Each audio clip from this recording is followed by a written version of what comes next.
professeure Duduche. Avec elle, pas de retenue. En 2022, mon invitée, qui est ici en studio, s'est assise avec ses proches pour leur dire qu'il lui restait 1 an à vivre parce que c'est ce que les médecins lui disaient. Ben, les médecins se sont trompés parce que 2 ans plus tard, elle est encore là. Non seulement elle est encore là, mais elle a un message à partager avec nous tous. Donc, c'est pour ça que j'avais envie de lui parler. Myriam Dubuc, bonjour. Bonjour. Merci d'être là. Très contente que vous soyez en un seul morceau 2 ans plus tard. C'est quoi ce diagnostic? Peut-être juste vous rapprocher un petit peu du micro, Myriam, s'il vous plaît.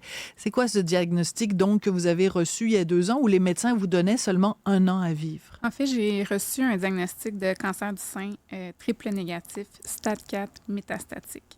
Dans le cancer du sein, il y a plusieurs types de cancer, en fait.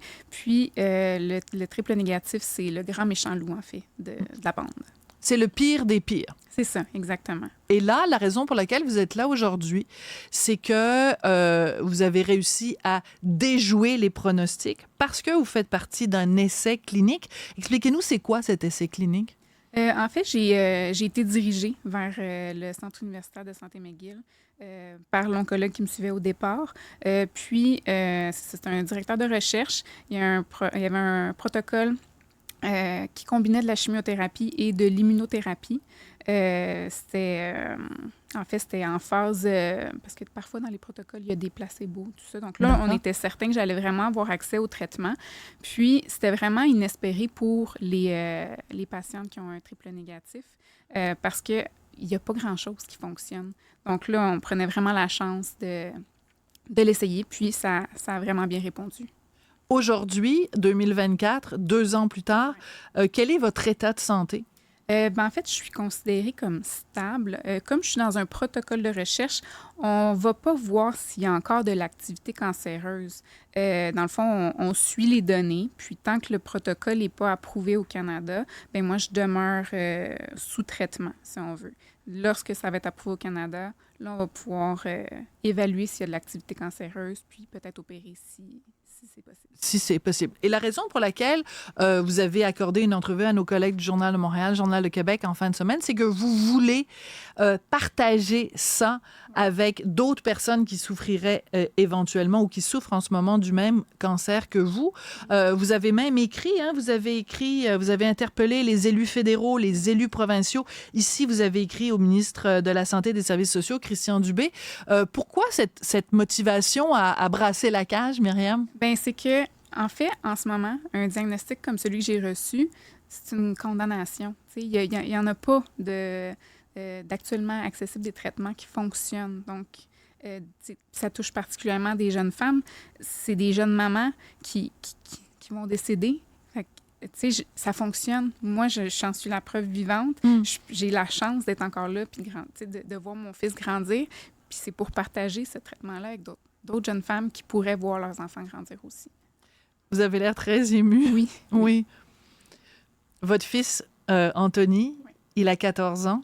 Il y a 2 ans, quand on vous a donné ce diagnostic et ce pronostic, un pronostic, c'est quand on dit « il vous reste tant de mois à vivre ». Le pronostic était donc d'1 an.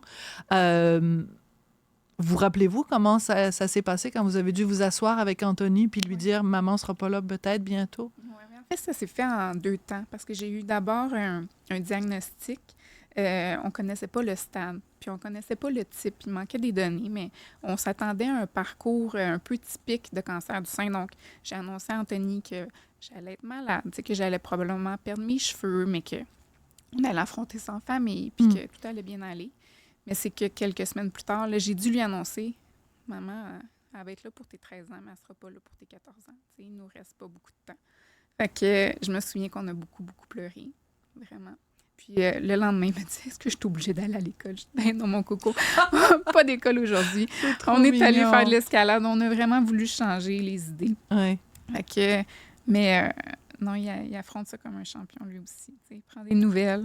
Il n'en pose pas tous les jours des questions, mais une fois de temps en temps, « Ah, maman, est-ce qu'on a des nouvelles? Est-ce que la santé va bien? » Ouais. J'imagine que ça l'a fait mûrir plus vite que son âge. Oui. Oui. Puis il était dans une phase, on dirait, où, à 12 ans, maman devenait un petit peu moins importante, mais on dirait que là, maman est devenue très, très importante. J'imagine tellement, ouais, tellement. Myriam, vous aviez dit à votre fils, ben là, je vais être là pour tes 13 ans, mais je serai pas là pour tes 14 ans. Mais il a 14 ans maintenant, et l'avenir est beaucoup plus radieux qu'il vous semblait à l'époque. Dans quelle mesure, vous, ça a changé votre perspective de la vie? Parce que donc, il y a la Myriam avant de savoir qu'elle a le cancer. Après, il y a la Myriam qui sait qu'elle a le cancer, mais qui sait pas à quel point c'est grave. Là, la Myriam qui sait que c'est le gros méchant loup. Puis la Myriam qui suit un essai clinique qui fonctionne. Donc, il y a toutes ces Myriam-là qui cohabitent en vous, là. Bien, tu sais, c'est que là, je suis convaincue que je vais passer au travail. Il y a rien qui peut me faire croire que ça va pas arriver. Je suis vraiment certaine. Je vois comment mon corps réagit. Puis, je suis quand même en forme. Tu sais, Vous avez 33 ans, hein? J'ai 33 ans. Mais tu sais, j'ai des moments de faiblesse, c'est sûr. Après les traitements, je dirais que j'ai une semaine à peu près alitée. Mais après ça, là, je vais au gym, ça va bien. Tu sais, c'est sûr que j'ai plus autant d'énergie parce que je continue à avoir des traitements, mais je vais super bien, tu sais, puis je fais du CrossFit. Oui. Pardon? Oui. Attendez 2 secondes. Là. Vous avez 33 ans, vous êtes fait diagnostiquer un cancer de stade 4 avec... non, mais vraiment... Et là, vous faites du CrossFit? Oui.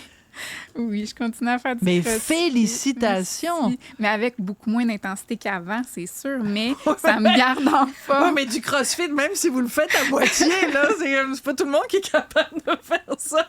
Vous faites combien de burpees quand vous faites votre CrossFit? Ah ben là, ça dépend du workout. On n'en fait pas plus qu'il faut. On n'en fait pas plus qu'il faut. Non. Donc, ce traitement, quand même, par intraveineuse est quand même très débilitant et très affaiblissant. Et donc, vous avez dit à nos collègues du journal, vous êtes malade 1 semaine sur 3. Donc, votre quotidien est quand même pas encore revenu à la normale. Est-ce que vous n'avez pas pu recommencer à travailler? J'ai pas commencé à retravailler, mais là, on en discute. Oui. Ouais, donc, possiblement que je vais pouvoir recommencer bientôt, là, 2 semaines sur 3. Mais je trouve ça important d'en parler, Myriam, parce que c'est pas tout le monde qui est au courant. Comment ça se passe quand on a 33 ans, qu'on a un enfant à charge, votre fils Anthony? Il faut, même si on est malade, il faut quand même payer les factures. Il faut donc c'est difficile, ça également. Mais j'ai vraiment été chanceuse à plein de niveaux. J'ai des amis qui ont fait un GoFundMe au début. D'accord. Donc ça m'a vraiment beaucoup aidée. Ensuite, j'ai une assurance salaire. Donc, j'ai quand même un pourcentage qui revient. Mais c'est sûr que, à un moment donné, on vient au bout du GoFundMe.